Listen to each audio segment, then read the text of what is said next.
इसके कारण जो है of course mutual fund as an asset class जो है ऑल ओवर इंडिया जो है एक्सेप्टेंस देखने मिल रही है। लेकिन मोनिका मैम, आपके लिए एक इंपॉर्टेंट सवाल है कि हमने एसआईपी की बात तो कर ली, लेकिन रकम कितना होता है, स्टार्टिंग कितना देना है, वो कितना रहेगा एसआईपी के प्लान्स में, जरा ये आप हमारे व्यूअर्स को बताएंगे।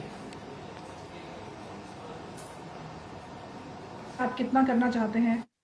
ज्यादातर म्यूचुअल फंड शायद 1,000 रुपए से शुरू करना अलाउ करते हैं, और मतलब 12,000 रुपए अगर आप निकाल सकते हैं साल से तो आप शुरुआत कर सकते हैं। कम वैल्यू की एसआईपीज शायद किसी फंड हाउस ने शुरू करी थी, बट मेरा मानना है कि आप एक बेसिक अमाउंट से शुरू करें, 1,000 रुपए महीने। तो इस समय कोई भी middle class, lower middle class family भी निकाल सकती है 1,000 रुपया महीना निवेश करने के लिए। तो एक बहुत जरूरी बात यह है कि जब सैलरी कम भी हो, जैसे आपने कहा आपकी बहन है, उसके जो लोग 20 साल के दशक में होते हैं, उनकी जो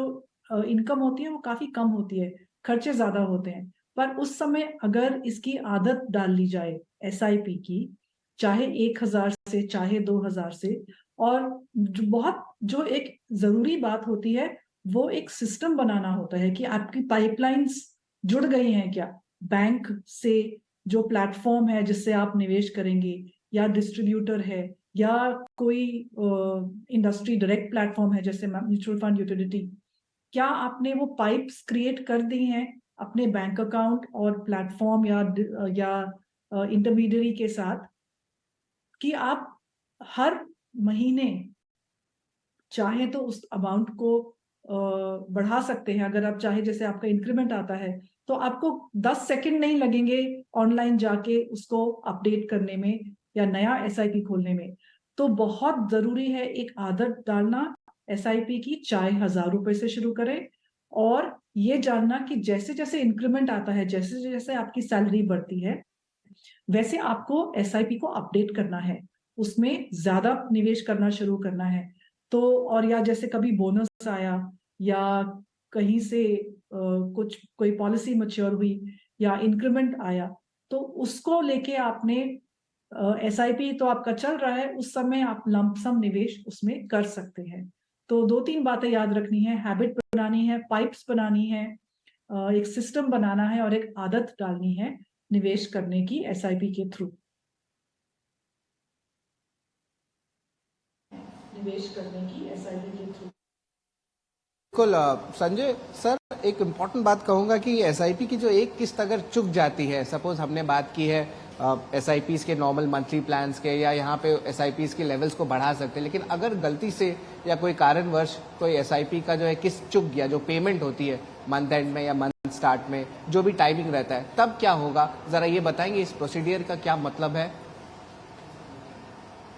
तो नॉर्मली आई थिंक ये एक भी बहुत ही इंपॉर्टेंट बात है कि जैसे अगर हम ईएमआई की बात करते हैं, अगर आपका एक आध ईएमआई अगर आपका चूक गए हो तो आई थिंक वो दोबारा आपको जाके भरना ही पड़ता है। जबकि इन्वेस्टमेंट के अंदर अगर आपकी एसआईपी चल रही है, अगर या 1 या 2 महीना अगर किसी भी रीजन की वजह से आपके अकाउंट में बैलेंस नहीं था, या उस वक्त बैलेंस को आप मैनेज नहीं कर पाए, और अगर वो इंस्टॉलमेंट अगर आपका क्लियर नहीं हुआ, तो आपकी एसआईपी बंद नहीं होती है। नॉर्मली हर एक म्यूचुअल फंड का एक तरीका है कि वो लोग 3 कंटिन्यूअस इंस्टॉलमेंट जब तक आपके रिटर्न नहीं होते तब तक आपकी एसआईपी चालू रहती है। दूसरी इंपॉर्टेंट मैं बात बताऊंगा कि बहुत सारे ऑनलाइन प्लेटफॉर्म ने, बिकॉज बहुत बहुत बार क्या होता है कि आपने एक बार एसआईपी एक फिक्स अमाउंट की चालू तो कर दी है, बट बहुत बार आपका जैसे टैक्सेशन का पीरियड आता है, फैमिली में किसी पर्टिकुलर प्रसंग की वजह से आपके पास पैसा नहीं है, तो वो पर्टिकुलर 2 या 3 या 4 महीना हो सकता है आपके पास पैसा ना हो, तो बहुत सारे प्लेटफॉर्म ने आपको एसआईपी पॉज का ऑप्शन भी दिया हुआ है, जहां पर आप 2 महीना, 3 महीना, 4 महीना तक आपके एसआईपी इंस्टॉलमेंट को पॉज कर दे सकते हो। तो आने वाले 3 या 4 महीने तक आपके अकाउंट से पैसा कलेक्ट नहीं किया जाएगा। तो आई थिंक सारे रिटेल इन्वेस्टर को ये समझना चाहिए कि अगर आपको क्लियर मालूम है कि आने वाले 2 महीने तक मैं बैलेंस को मैनेज नहीं कर पाऊंगा, तो एसआईपी पॉज करना चाहिए। क्योंकि होता क्या है, अगर एसआईपी का इंस्टॉलमेंट आपके अकाउंट में आता है और वो अगर रिटर्न होता है, तो म्यूचुअल फंड तो आपसे अगले महीने पैसा लेने के लिए आएगा, बट बैंक आपसे इंस्टॉलमेंट रिटर्न होने के चार्जेस आपके अकाउंट में लेवी करता है। So just trying to communicate, SIP एक बहुत ही बढ़िया तरीका है। अगर आपको लगे कि आने वाले कुछ महीने तक आप पैसा नहीं भर पाओगे, तो एसआईपी पॉज की फैसिलिटी को आप बाकायदा यूज कीजिए।